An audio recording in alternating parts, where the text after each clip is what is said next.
সৰুপথাৰ সমজিলাত গোমাংস বৰ্জন কৰিলে খিলঞ্জীয়া মুছলমানসকলে। সৰুপথাৰ সমজিলাৰ বৰপথাৰ, সৰুপথাৰ, ইকৰাণী, নাওজান, উৰিয়ামঘাট মছজিদ সমিতি আৰু ৰাজহ অঞ্চলৰ জামাতৰ আঞ্চলিক সমিতিয়ে গোমাংসৰ লগতে গো ব্যৱসায় বৰ্জনৰ সিদ্ধান্ত লয় খিলঞ্জীয়া মুছলমানসকলে। সৰুপথাৰ ব্লক প্ৰেক্ষাগৃহত বিধায়ক বিশ্বজিৎ ফুকনৰ সৈতে গুৰুত্বপূৰ্ণ বৈঠকৰ অন্তত বুধবাৰে এই সিদ্ধান্তৰ কথা ঘোষণা কৰে। উৰিয়ামঘাটত অসম চৰকাৰে কৰিবলগীয়া উচ্ছেদত পূৰ্ণ সমৰ্থন খিলঞ্জীয়া মুছলমানসকলৰ। কোনো কাৰণতে উচ্ছেদিতক সুৰক্ষা প্ৰদান নকৰে খিলঞ্জীয়া মুছলমানসকলে। আজি সৰুপথাৰ যিসকল ৰাজহ অঞ্চলৰ জামাত আছিলে, যিখিনি সেই জামাতৰ প্ৰতিনিধিসকলৰ লগত আমি এখন সভা অনুষ্ঠিত কৰিলোঁ। খুব সৌহাৰ্দ্যপূৰ্ণভাৱে এই সভাখন শেষ হৈছে। তেখেতসকলেও এটা আহ্বান জনাইছে, আমিও আহ্বান জনাইছোঁ, সীমান্তৰ বনাঞ্চলত উচ্ছেদিত কোনো লোক যাতে ৰাজহ অঞ্চললৈ আহি এই অঞ্চলৰ জামাতৰ অন্তৰ্গত গাঁওসমূহত আশ্ৰয় ল'ব নোৱাৰে, তাৰ কাৰণে তেওঁলোকেও আহ্বান জনাইছে আৰু তেওঁলোকে তাৰ কাৰণে কঠোৰ ব্যৱস্থা গ্ৰহণ কৰিছে। আৰু বিশেষকৈ আৰু এটা কথা তেওঁলোকে যি সিদ্ধান্ত লৈছে, মই জামাতৰ বা মছজিদৰ সকলো প্ৰতিনিধিক ধন্যবাদ জনাইছোঁ। সৰুপথাৰৰ অন্তৰ্গত কোনো গাঁৱতে, কোনো অঞ্চলতে ভৱিষ্যতে আজিৰ পৰা গোমাংস ব্যৱহাৰ নকৰাৰ তেওঁলোকে এটা প্ৰতিশ্ৰুতি দিছে। আমি তেখেতসকলক এই হিন্দু ধৰ্মৰ লোকসকলৰ চেণ্টিমেণ্ট বা তাৰ প্ৰতি যি সন্মান, তাৰ কাৰণে ধন্যবাদ জনাইছোঁ। আৰু সম্প্ৰীতিৰ ক্ষেত্ৰত সৰুপথাৰ এটা আদৰ্শ হ'ব বুলি আমি বিশ্বাস কৰিছোঁ। এই অঞ্চলৰ যিসকল অবৈধ বাসিন্দা তেওঁলোকক সৰুপথাৰ ত্যাগ কৰিবলৈ আমি আহ্বান জনাইছিলোঁ আৰু খুব সুন্দৰকৈ তেওঁলোকে সৰুপথাৰৰ পৰা উৰিয়ামঘাটৰ বনাঞ্চলৰ পৰা গৈ আছে।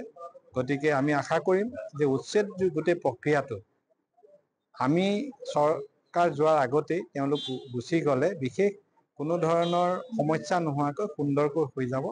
আৰু সকলোৰে সহযোগিতাৰ বাবে মই ধন্যবাদ জনাইছোঁ। সঁচাকৈ আজি এটা মহত্বপূৰ্ণ দিন বুলি ক'ব লাগিব। আজি আমাৰ সৰুপথাৰ সমষ্টিৰ বিধায়ক মহোদয়ে যিটো পদক্ষেপ লৈ আজি ধনশিৰিৰ যিসকল খিলঞ্জীয়া সমাজৰ বিষয়ববীয়াক আজি সৰুপথাৰ চাউথ উন্নয়ন ব্লক খণ্ডৰ প্ৰেক্ষাগৃহত আনি পেলাই কি সৌহাৰ্দ্যপূৰ্ণ আলোচনা কৰিলে, তাত নিশ্চয় আমি আনন্দিত হৈছোঁ। যিহেতু আজি সিদ্ধান্ত লোৱা হৈছে যে আমাৰ চৰকাৰে যিটো গো সুৰক্ষা আইন, তাৰ ওপৰত ভিত্তি কৰি যিটো গো মাংস ভক্ষণ কৰা আৰু গো ব্যৱসায় কৰা, সেইখিনি যাতে আজি বৰ্জন কৰাৰ এটা সিদ্ধান্ত লোৱা হৈছে। আৰু আগন্তুক বনাঞ্চলৰ যি উচ্ছেদ কাৰ্যসূচী চলি আছে, সেই কাৰ্যসূচীত আমাৰ খিলঞ্জীয়াসকলৰ সম্পূৰ্ণ সমৰ্থন আছে বুলি আমি আজি মত পোষণ কৰিছোঁ। তাত কোনো আমাৰ দ্বিমত নাই আৰু আমি মুখ্যমন্ত্ৰী ডাঙৰীয়াক ধন্যবাদ জনাইছোঁ। হয়, নিশ্চয়কৈ তেওঁলোকে কেনেকৈ কি সূত্ৰে আহি ইয়াত সোমালে আমি গম নাপাওঁ।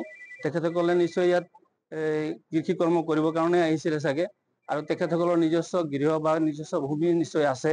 নগাঁও, মৰিগাঁও, ধিং বিভিন্ন জেগাৰ পৰা আহিছে তেওঁলোক, আৰু তেওঁলোক যোৱাৰ কাৰণে ভালেই হৈছে। যিহেতু বনাঞ্চল, সেই বনাঞ্চল সংৰক্ষণ কৰিবৰ কাৰণে আমি সকলোৱে আগবাঢ়ি যাব লাগিব। কাৰণ বনাঞ্চল যেতিয়া নাথাকে আমি জীয়াই থাকিব নোৱাৰিম।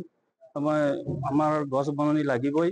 আৰু যিখিনি এৰিয়াত উচ্ছেদ হৈ আছে সেইখিনি এৰিয়া আমি চকুৰে দেখিছোঁ। আৰু পূৰ্বতে বহুতো বনাঞ্চল আছিলে, পুলি বাগান আছিলে, সেই পুলি বাগানখিনি তেওঁলোকে গছ কাটি মেলি তেওঁলোকে কৃষি ভূমি বনাইছিলে। গতিকে উচ্ছেদ কাৰ্যত আমাৰ সম্পূৰ্ণ সমৰ্থন আছে। আৰু সেই যিসকল উচ্ছেদিত লোক বহিৰাগত, তেওঁলোকক যাতে আমি আমাৰ অঞ্চলত কোনো ধৰণৰ সংস্থাপন আমি বহিবৰ কাৰণে নিদিওঁ, সেইকাৰণে আমি আজি সিদ্ধান্ত লৈছোঁ।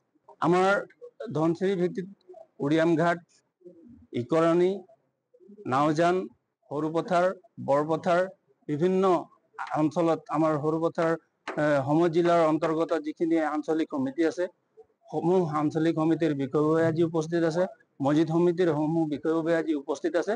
আৰু সকলোৱে একেমুখে আজি মুখ্যমন্ত্ৰী ডাঙৰীয়াক ধন্যবাদ জনাইছে। কৰিছে, নিশ্চয় উচ্ছেদ হ'ব লাগিব। সৰুপথাৰৰ পৰা পৰাণ গোস্বামীৰ ৰিপৰ্ট, অসম আদিত্য।